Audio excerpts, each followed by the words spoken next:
Alright, so we now know the importance of the attributes needed to create some joints in Houdini, and we also know that the rig pose node will help us pose that skeleton when we have it created. Now let's explore a kind of basic pipeline of how we can start to manipulate a mesh. So let's start by just making a simple tube here. We want it to make sure it's polygon.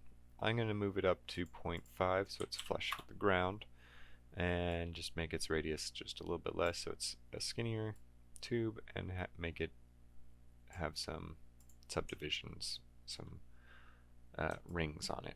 Now you can choose to create a skeleton however you want to, but I want to explore some functions of the skeleton SOP. So firstly, when we enter the skeleton SOP, our joint placement will be view based. And what that means is when we have a mesh templated or viewed, and we click with our skeleton interactively, it will utilize that mesh and try and create a tracer through that mesh and do its best to place in the middle of that mesh, so from one end to the other end. So here we can see it does a pretty good job of placing that joint in the center. It's not perfect, as we can see, but it does a really good job, especially since I clicked off to the side. So there we can see from the camera base it was projecting kind of a line like that, and we got right in between those two meshes. So that is the view-based creation. Freehand is another one we'll use throughout this course, which is just kind of creating a skeleton and it not being affected by the mesh whatsoever. And then surface-based will do its best to place the joints on the surface that we have templated or viewed, as we could see. All very helpful when creating a skeleton. If we want to edit the skeleton, a way we can stop building off of a chain is by middle mouse clicking, and we'll see that we're no longer building off of it. We can then go back and click on any of the other joints and build branches off of it. And if we want to edit the placement of joints, we can go up here and change it from create to modify. By default, we won't be able to change the position of the joints. We'll just be able to change the name. If we want to be able to change the position, we can turn on tweak mode, and we can click and drag our point around. Also still based off of kind of our joint placement method. So with surface activated, we were pretty well snapping to surface, but now since we've gotten it off the surface, it's kind of not doing so well. But we can manipulate joints this way. And say we wanted to manipulate a parent joint, but didn't want to manipulate its children joints, as we can see here. We can turn on child compensate, and this will allow us to just alter the one joint we want to as we go through this, as we modify our skeleton. By pressing the P button, we'll bring up this window, and we can see more in-depth information on the point itself. We can see its transform, and we can edit these values by hand if we want to. Local transform, and its name, and we can change all the information we need to inside this window. Now let's start creating a new skeleton for this tube that we will be able to skin the tube to and manipulate. So I'm just going to make a new skeleton node to start, just as a simple, nice, fresh slate. We'll go into create mode, and I'm going to click press space V to enter our 4 window view, and I'm going to create on the side view. I like the view-based creation method since it kind of gets it in the middle of the mesh as best as possible, but since we're looking at it from a side view as well, we can do freeform and it'll be in the exact middle of the mesh as well. I'm going to create a skeleton with a slight bend in it for ease of kinematic solving later.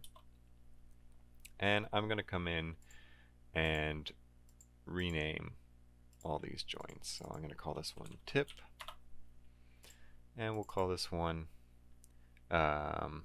mid, and this one base.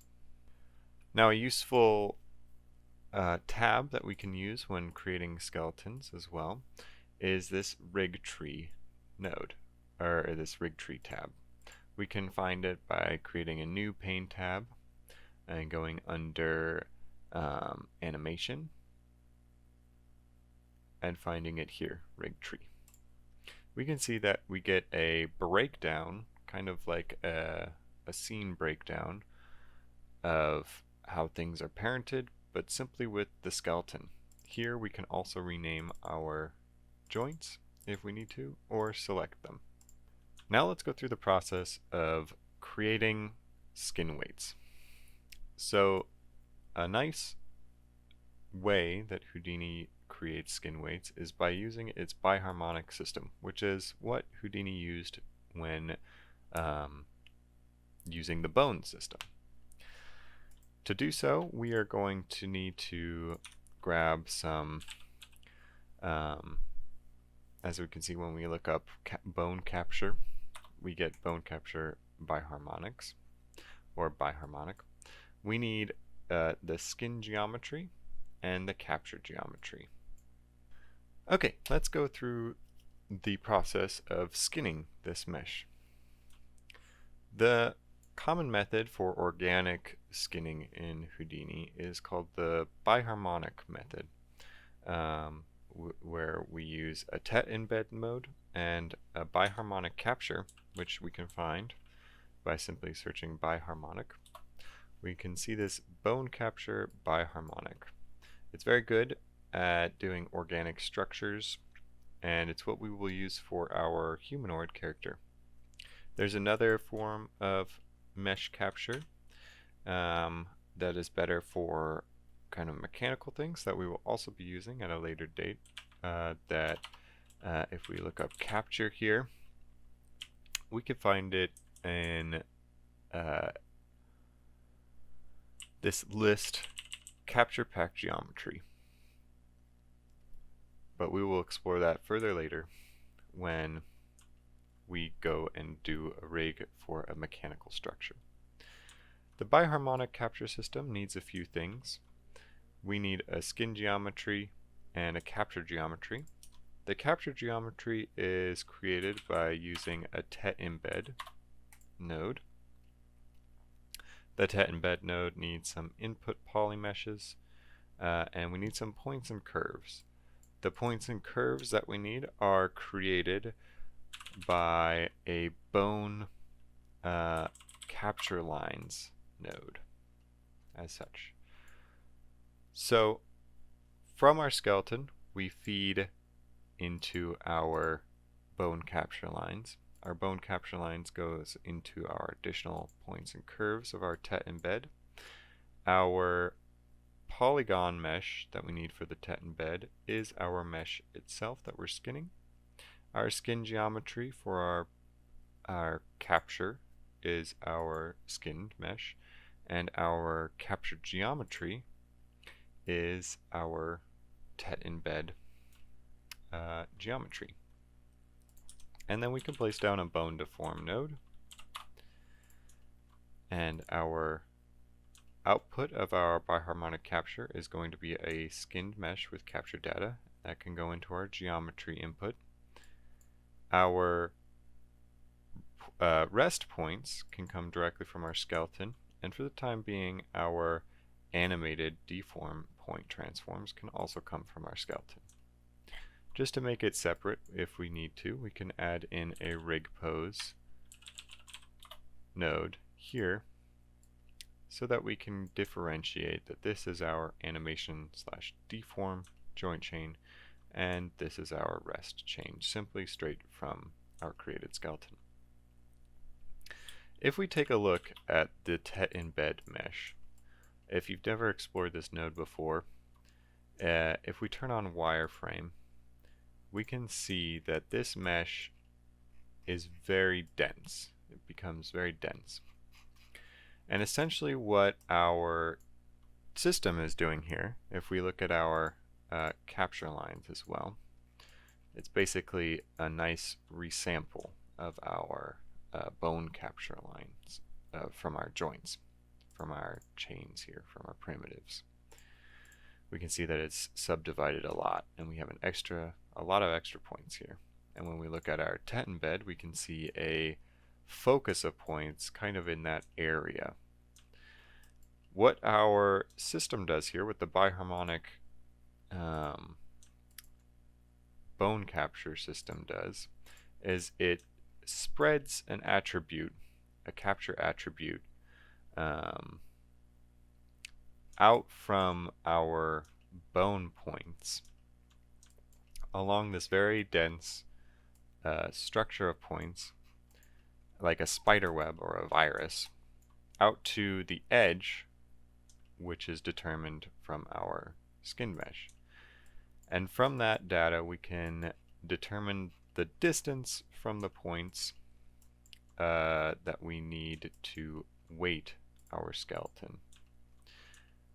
And as we can see, when we enter into our, when we look at our bone deform, and we manipulate our skeleton, we can see its result. It does a pretty good job of maintaining volumes based on distance from the points. And this is why it's very good. We can see even just with this tube why it can maintain volumes well and is good for organic deformation.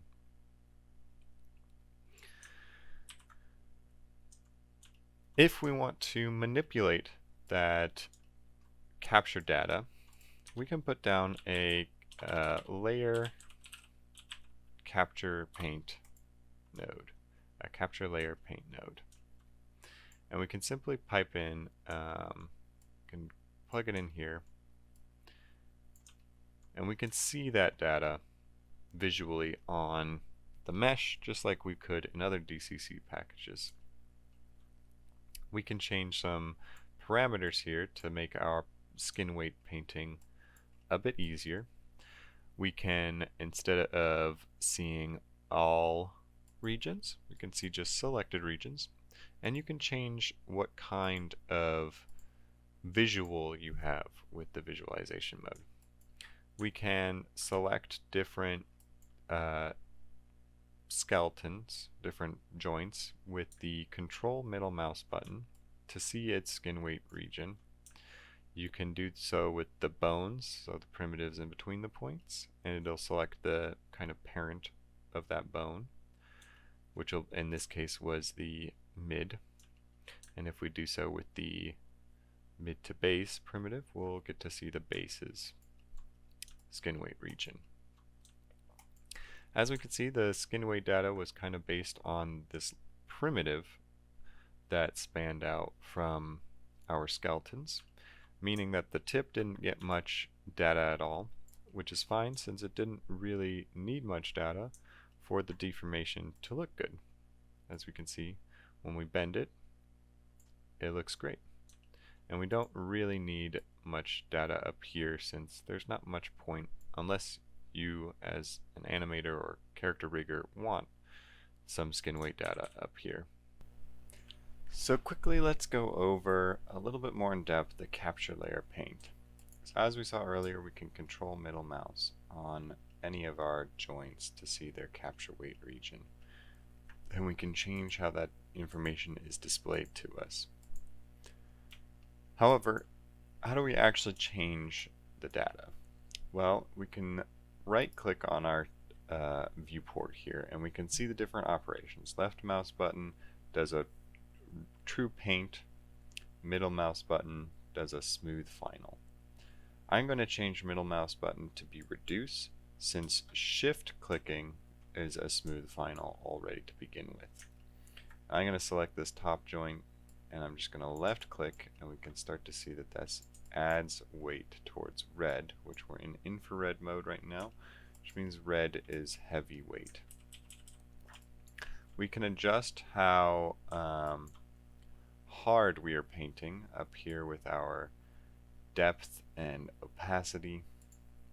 Opacity reduced will make it apply slower, and if we increase it, we will see immediate fast painting.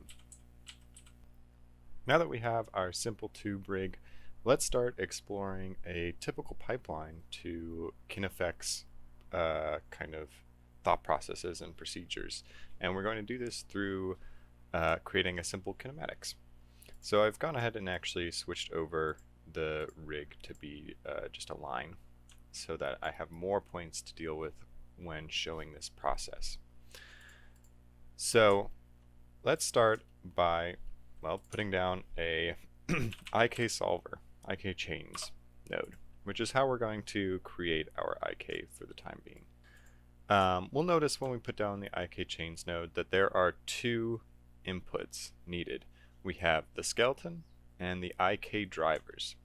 This kind of introduces the idea behind taking points from our skeleton and creating controls for them, which is what a process we'll see as we approach a lot of this course. We'll take points from our skeleton, just up here, and we will extract them, the ones that we need to for any control that we might want, and then we'll repipe them into our skeleton with a blend or with something like this IK chains, which we'll notice if we add an IK chain to, it has a blend. And we're going to use those extracted points to control our main chain. This is kind of a far different thought process than what we would see in something like Maya, where we would just have our one joint chain structure, and in order to create controls for it, we'd position nodes at the same points as those joints and then constrain those joints to our controls. In this process with kinefx, we're actually using the joints, which are just points in Houdini, as controls themselves. And we'll see later when we actually hook up control geometry, we're really just extending where we can grab that point from. So let's get started. So for a kinematic solver for this IK chain, we need a root, mid, and tip. And for just a quick explanation on what a IK is, it's inverse kinematics. Think of like a leg, where when you place down your foot and you bend from your hips, your foot stays on the ground, and your hips follow it, rather than something like forward kinematics, which is where you move your arm, you move from your shoulder to your elbow to your wrist. So it's the end of the chain is controlling where the rest of the chain of joints is. And for that, we just need these 3 points, but as we can see, we have too many points for just 3.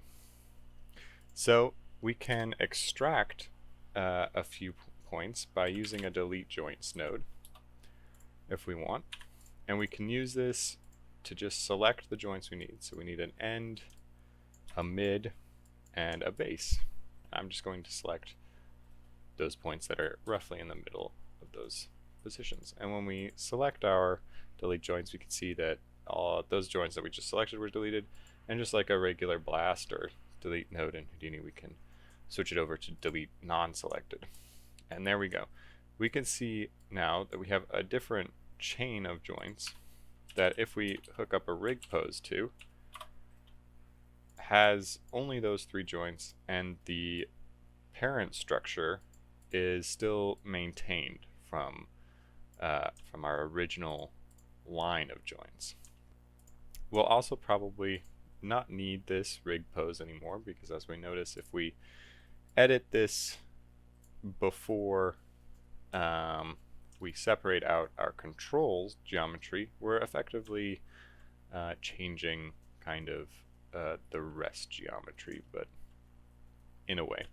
Our rest is plugged into a different spot, but we don't really want to change our joint chain before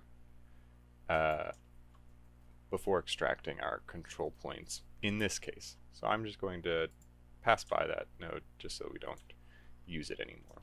But we will notice that we have these two chains, as we stated earlier, as we set up earlier when we were doing skin weighting. We have this rest chain that comes directly from our skeleton and into our bone deform, as you can see here, rest point transforms. And we also have these deform point transforms.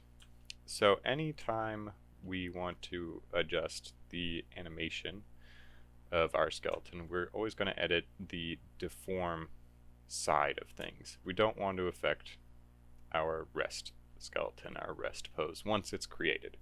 You can of course go back and change the rest pose if need be for skin weighting or any other reason. Just when animating, we don't want to affect the rest pose. So we have our 3 points here. Now let's go into making our kinematic solver. So we require a skeleton, and we require our IK drivers. So we have our 3 IK drivers here. However, they're parented right now. So if we move our base joint, we'll move all of our IK controls. And this doesn't really help us when we want to do an IK system where maybe we just want to change the tip around, or we want to change its twist orientation joint, which will become our third or our mid joint here, without affecting the tip joint. So we can put down a reparent node, or sorry, just a parent node.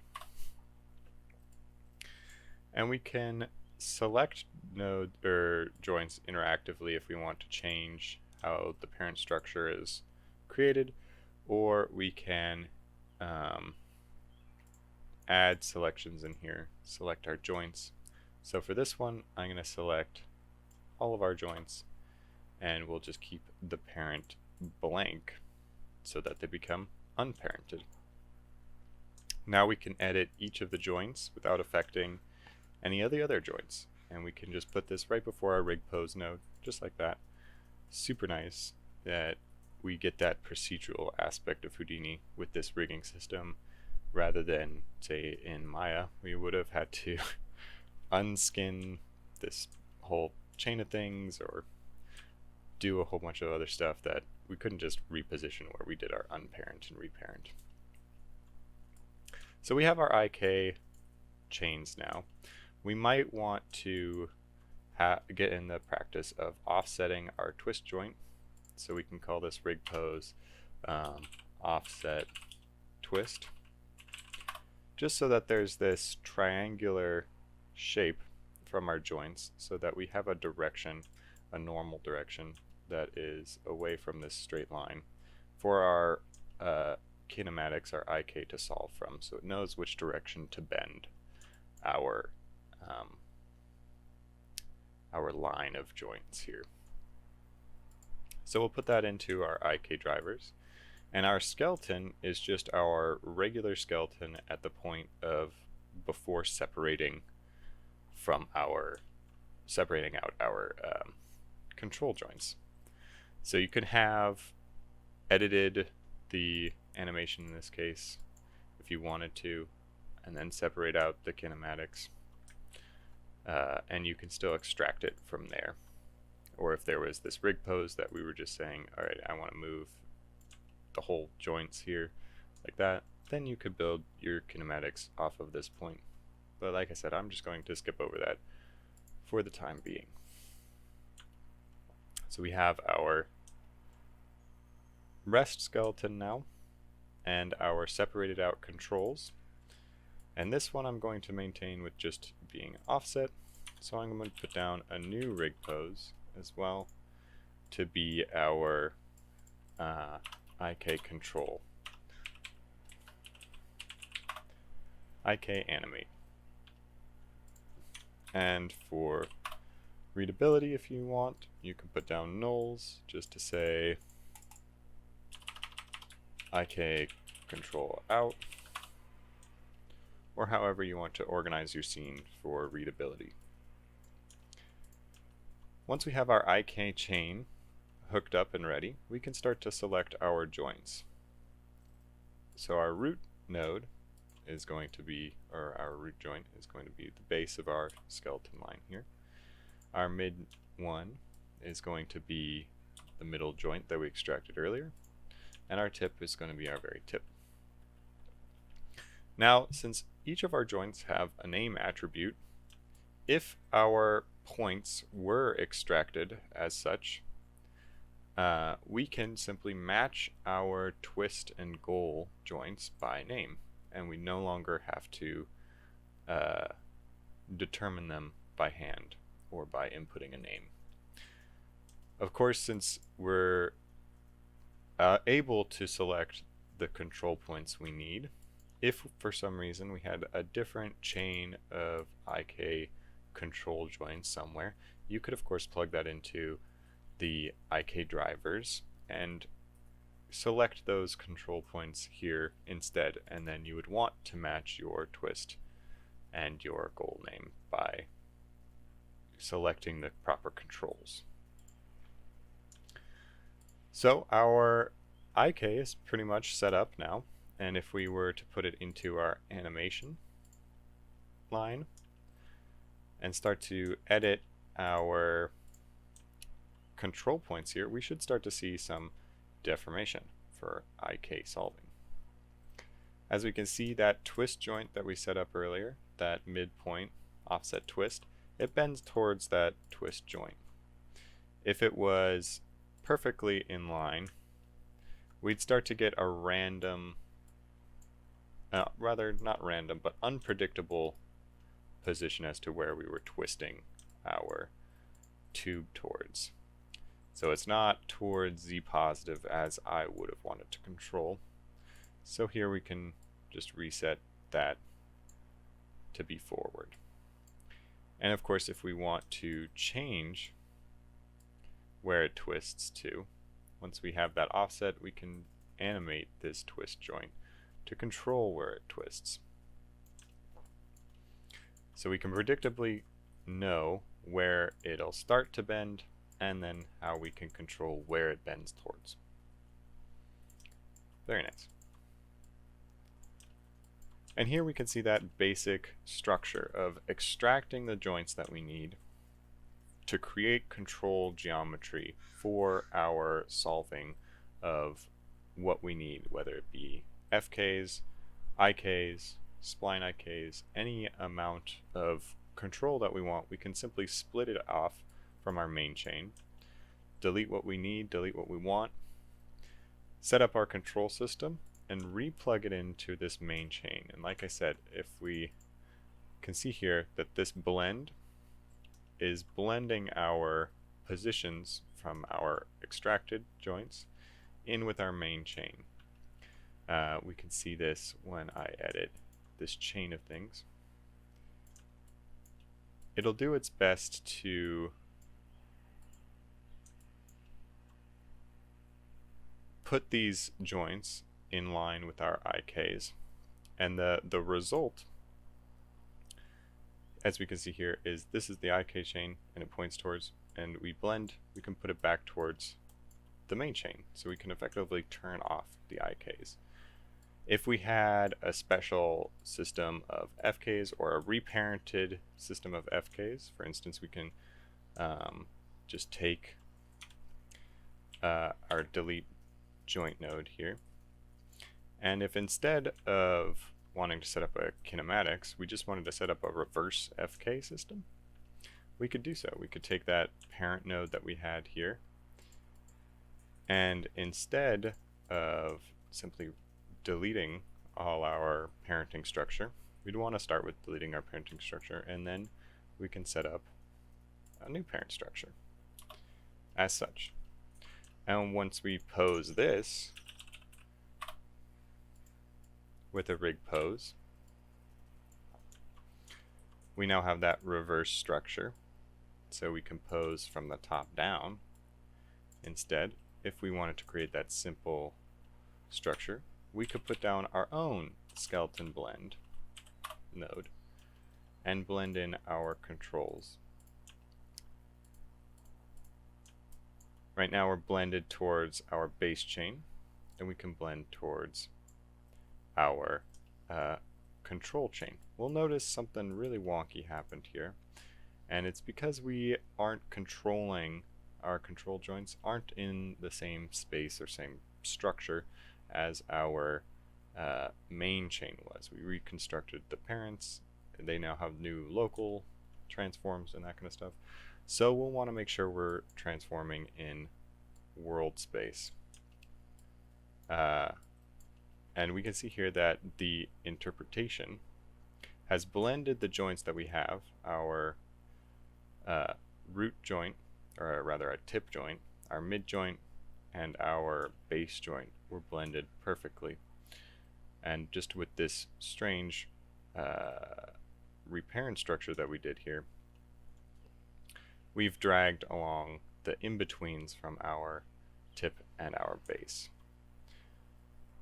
So the reason we see our in-betweens between our tip and our midpoint is because we never changed the parent structure for these in-betweens. We can see that they're still following that midpoint if we put down a rig pose here, which is exactly how our main structure is supposed to operate.